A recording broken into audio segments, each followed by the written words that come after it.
जीवन में उतरनी चाहिए। हम कुछ नहीं है। कल की चर्चा को साधुजनों आगे जारी रखते हैं।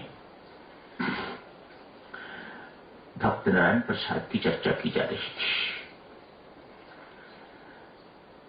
परमेश्वर कृपा सर्वे सर्वा है, सर्वोपरि है, इससे ऊपर और कुछ नहीं है। मेरी तुच्छ बुद्धि तो भक्तजनों यूं कहती है कि परमेश्वर की कृपा परमेश्वर से भी बड़ी है।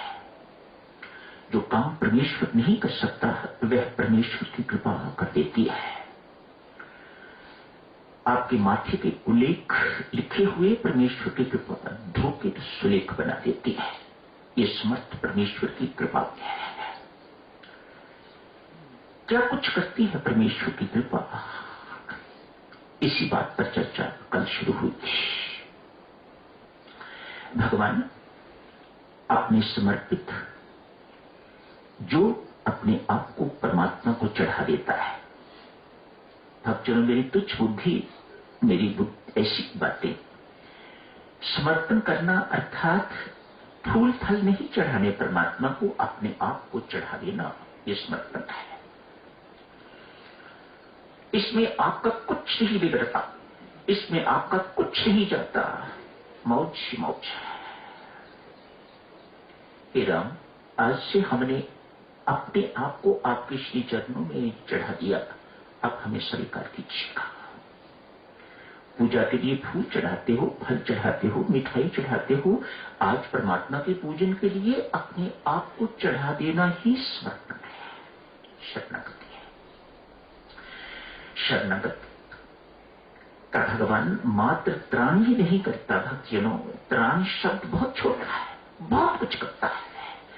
हम उसकी कल्पना भी नहीं कर सकते कि परमात्मा क्या क्या करता है। आज की उदाहरण जो भक्त नारायण प्रसाद की आपके सामने प्रस्तुत की जा रही है, ये उसी का उल्लेख है। कल आप जी ने देखा भक्त नारायण दास मंदिर में नहीं गया, जगन्नाथ जी के मंदिर में नहीं गया, सागर के किनारे बैठ के भजन रखता है। नाम जप के अतिरिक्त इस बेचारे को कुछ आता ही नहीं, इसने जिंदगी में और कुछ किया ही नहीं। राम राम रटता है, राम राम जपता है, राम राम के माध्यम से परमेश्वर की याद में तल्लीन हो जाता है। 3 दिन व्यतीत हो गए।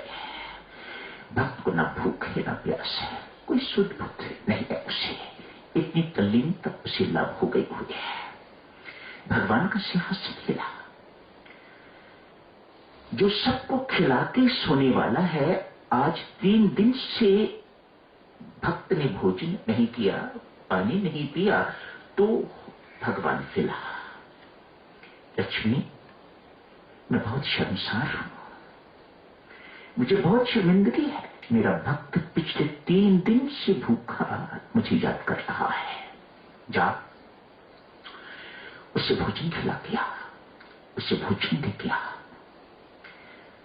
मातेश्वरी सोने के थाल में जो कुछ भी भोजन पड़ा हुआ था, जितना भी भोग लगा हुआ था, सोने के थाल में ढकते तो एक भक्त के पास मां भोजन देने के लिए जा रही है। उसे कोई सुख नहीं, उसे कोई पता नहीं। मातेश्वरी ने भोजन का थाल बड़े आराम से, मस्त है, इसकी मस्ती भंग ना हो, इसकी मस्ती टूटे ना। भोजन थोड़ी देर के बाद खा लेगा, लेकिन ये मस्ती जिंदगी में बार बार नहीं मिलने वाली। इस वक्त इसे मिली हुई है, इस वक्त ये परमात्मा के अंदर घुसा हुआ है, ये परमात्मा के अंदर घुसा हुआ है, ये मैं इसको निकालूंगी नहीं। अतः बहुत धीमे से भोजन का थाल, भोग का थाल भक्त के आगे मां रख रही है। जाते जाते कुछ देर खड़ी रही होगी। ऐसे भक्त को मां का देखने को मन करता है, भगवान का मन बार बार ऐसे भक्त को देखने को करता है। मैं तो देखने को कह रहा हूं, यदि भगवान को कहना हो तो वे कहेंगे मेरे अंदर ऐसे भक्त के दर्शन करने की बड़ी भारी लालसा हुआ करती है, मैं बड़ा भारी लोभी हूं ऐसे भक्त के दर्शन कुछ देर मां खड़ी रही होंगी, चली गई। अपना कंधर हिलाया, अपनी पायल हिलाई, मानो भक्त को कुछ पता लगे भूखा है। आखिर मां ठहरी। कोई मां अपने पुत्र को भूखा सहन नहीं कर सकती, अतएव जानबूझ के किया है। कंधर हिलाए हैं, पायल हिलाई है, ताकि इसकी आंख खोले, ये भूखा है, भोजन करे। इसे पता नहीं, पर मुझे पता है। मां हूं ना, मैं पुत्र की हर एक बात को, अंदर की बात को जानती हूं। भूखा है, प्यासा है। आगे भोजन देखा, बहुत प्रसन्न। भगवान की वत्सलता पर अति मुग्ध हो गया है भक्त। पेट भर के भोजन खाया, मानो कुछ बाकी नहीं छोड़ा। आंख लग गई, ढेर सारा भोजन खाया हुआ था, आंख लग गई। सो है भक्त, नारायण प्रसाद सो गया है। पास ही सोने का थाल, रुमाल इत्यादि पड़ा हुआ है। क्या दिखता है, कुछ व्यक्ति आके, बड़े हट्टे बट्टे 3-4 व्यक्ति आए हुए हैं, आके पांव से हिला रहे हैं। उठ चोर कहेगा, उठ चोर कहेगा, उठ चोर कहेगा। पांव से ठुड्डे खा के तो भक्त जागा है। क्या बात है, भगवान जगन्नाथ के मंदिर से सोने का थाल चुराने वाला चोर,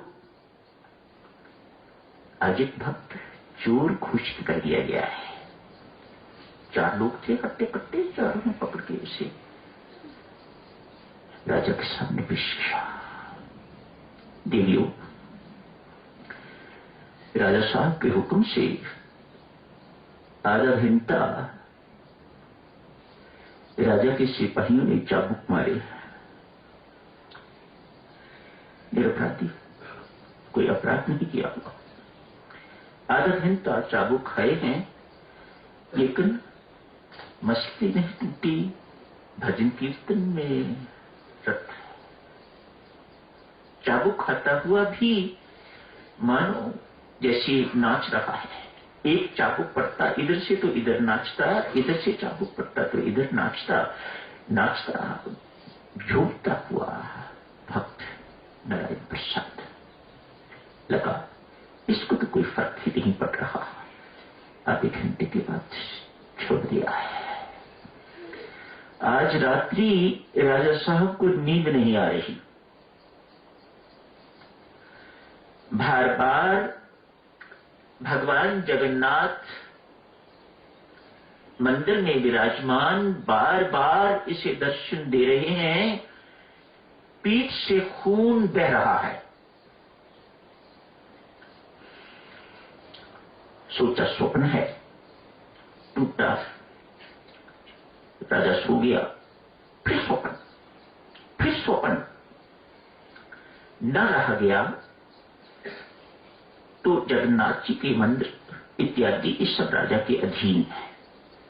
जाके मंदिर खुलवाया, पुजारी को जगाया, मुख्य पुजारी इत्यादि, उनसे मंदिर खुलवाया। क्या देखते हैं, वास्तव में भगवान की मूर्ति से खून बहता हुआ फर्श पर आ रहा है। ऊपर मंच पर मूर्तियां हैं, तो मूर्ति से खून बहता हुआ, असली खून, नकली खून नहीं, असली खून बहता हुआ फर्श पर राजा ने देखा। राजा को बड़ा भारी झटका लगा। भक्त नारायण प्रसाद को ढूंढो। उसी वक्त सबके सब भक्त नारायण प्रसाद को ढूंढने के लिए चले गए। पुनः सागर के किनारे ही में पड़ा हुआ था। उसे उठा के वहां लेके आए। आके देखा, मेरे राम की पीठ से खून बह रहा है। रोने के अतिरिक्त और कोई चारा नहीं था। बिलक बिलक के रो रहा है। आपने थाल क्यों नहीं मंगवा लिया? थाल वापस मंगवा लेते, सिपाहियों को रोकते, राजा के दिमाग में, उसकी बुद्धि में सही बात डाल सकते थे। ये मेरी मार पिटाई की पीड़ा आपने क्यों अपने ऊपर से? मैं तो जन्म जन्म का अपराधी हूं। आपने ऐसा करके मेरे ऊपर और पाप चढ़ा दिया और अपराधी मुझे बना दिया है। मैं कब इस पाप का भुगतान भुगतूंगा? ये क्या किया आपने परमात्मा के साथ एक खुला वार्तालाप भक्त कर रहा है। भगवान श्री कहते हैं, भक्त